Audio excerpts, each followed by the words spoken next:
Réjouis-toi de la femme de ta jeunesse. Vous avez déjà peut-être entendu le témoignage d'un de ces couples qui donne le secret de leur longévité. 30, 50, 60 ans de mariage et j'en passe. Ils paraissent comme des modèles de fidélité et d'amour, surtout pour des couples fraîchement entrés dans l'arène du mariage et même pour ceux qui n'y sont pas encore entrés. Tout le monde a envie d'être dans un foyer stable qui dure sans connaître les divorces. Mais alors que c'est l'aspiration de beaucoup, d'autres par contre brisent l'alliance du mariage avec la femme de leur jeunesse, même quand tout va bien, quand ils n'ont rien à lui reprocher. Si cela arrive aussi aux femmes et de plus en plus, on constate malheureusement sur le terrain que ce sont les hommes qui commettent le plus ce genre d'erreurs.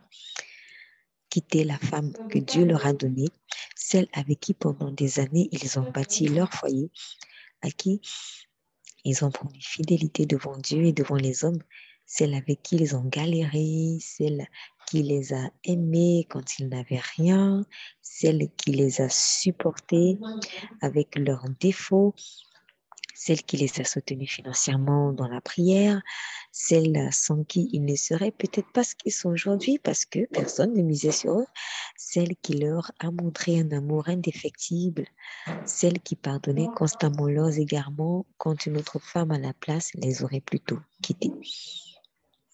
Dans le livre du prophète Malachie, nous lisons ceci, Malachie 2, versets 13 à 16.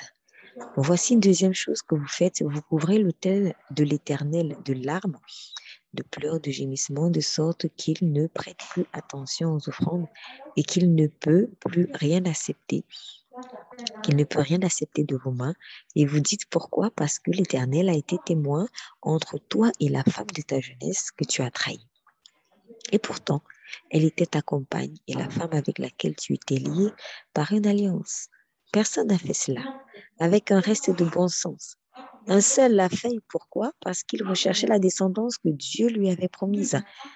Veillez sur votre esprit que personne ne trahisse la femme de sa jeunesse, car je déteste le divorce, dit l'Éternel, le Dieu d'Israël, et celui qui couvre sans habit de violence, dit l'Éternel, le Maître de l'univers. Veillez sur votre esprit et ne commettez pas cette trahison.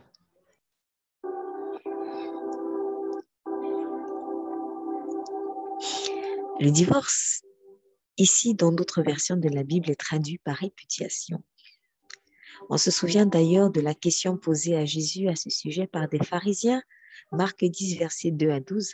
Nous lisons, les pharisiens l'abordèrent et pour l'éprouver, ils lui demandèrent s'il est permis à un homme de répudier sa femme.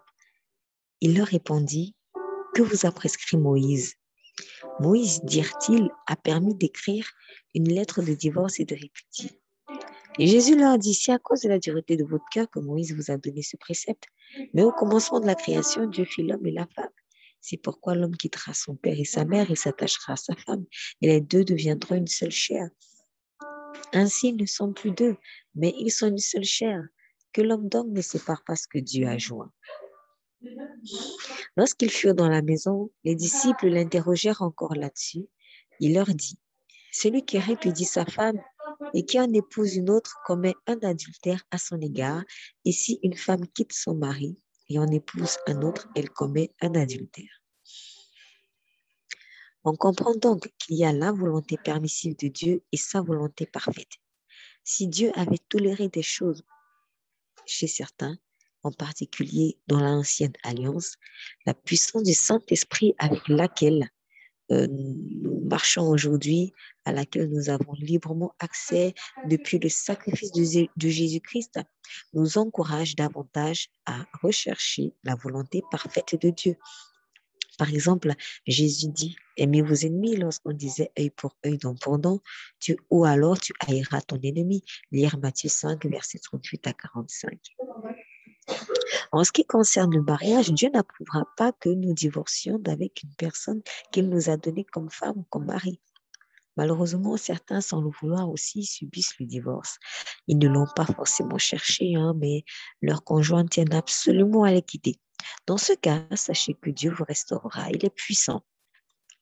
Pour d'autres, ils subissent de tels sévices dans leur mariage qu'il devient dangereux pour leur propre vie de rester avec leur conjoint. Par exemple, des violences conjugales pouvant entraîner la mort, des tentatives d'assassinat dans le couple, etc.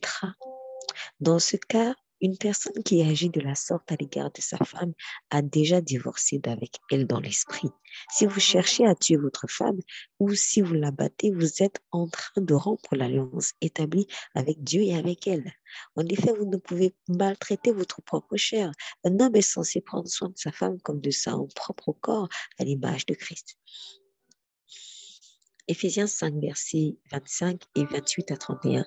Quant à vous, Marie, que chacun de vous aime sa femme comme le Christ a aimé l'Église, il a donné sa vie pour elle.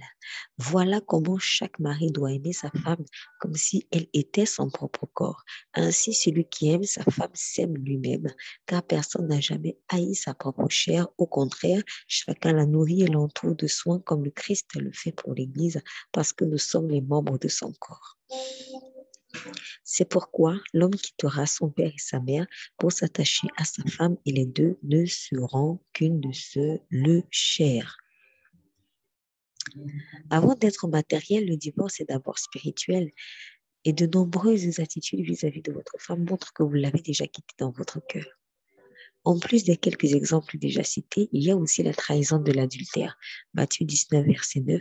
Mais je vous dis que celui qui répudie sa femme souffre pour infidélité et qui en épouse une autre commet un adultère.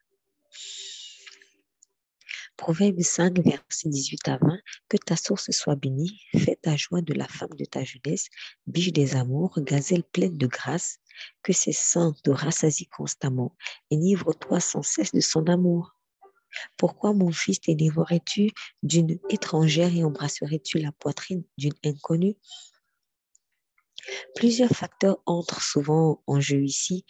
Premièrement, la peur de vieillir. Certains hommes accrochés au physique n'arrivent plus à apprécier leur femme que l'âge commence à marquer avec les années.